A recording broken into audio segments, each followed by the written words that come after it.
Let's turn our attention to that breaking news. The Prime Minister had announced about 40 minutes ago that Australia is committed to a new security partnership with the Solomons. Let's bring in Justin Bassi. He's Executive Director at ASPI. Justin, what do you make of this announcement? Good thing?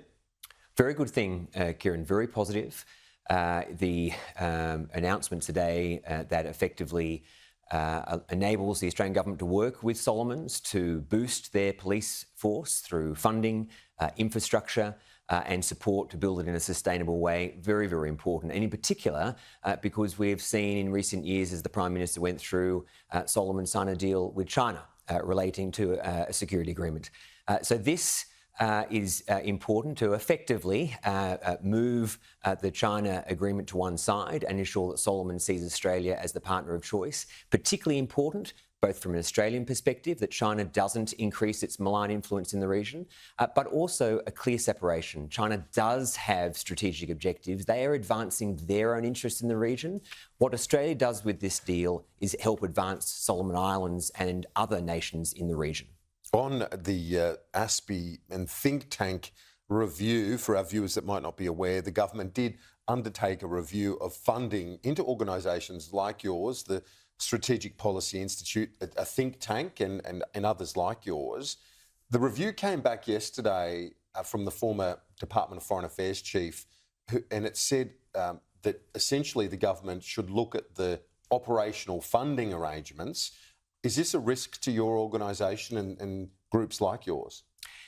There's no doubt, Kieran, that the review was about ASPI. In fact, the author, Peter Varghese, said that he spent more time on ASPI than any other organisation, and there are pages and pages on ASPI, far more than any other organisation. In fact, the only other organisation that really has a substantive part of it is the AALD, which isn't really even a think tank. It, like us, has interests in the United States. Yeah, there are risks for ASPI. In particular, it targets the Washington DC office, completely misunderstands why there would be use for Australia to have a strong office in Washington DC, particularly going into the Trump administration. But Kieran, more broadly, beyond ASPI, there should be concerns for the entire think tank ecosystem, because the report, the review and the government's response effectively sets up a series of mechanisms that allows bureaucrats and ministers of the day to set think tank research priorities. Yet think tanks should be independent of government. These are a series of mechanisms, including where the Secretary's Committee of National Security and the National Security Committee of Cabinet are the ones saying to the think tank sector, here's what you should be researching. It also sets up in the funding element that you referred to, effectively pits think tanks against each other, which might, in one sense, be healthy competition, but it effectively aims to say to think tanks, we will look favourably on those think tanks that just say good things about the government of the day. On to some foreign policy, and Hamas looks like they're willing to make more compromises at the moment. A truce, we're hearing from some diplomatic sources out of the United States, could come before the end of the year.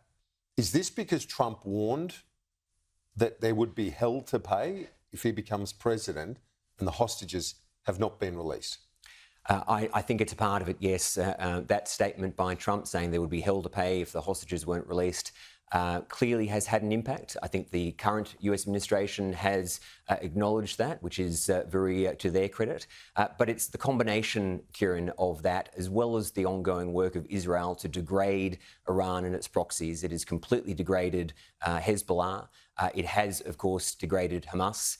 Iran is far less strong and less powerful than it was just a few months ago.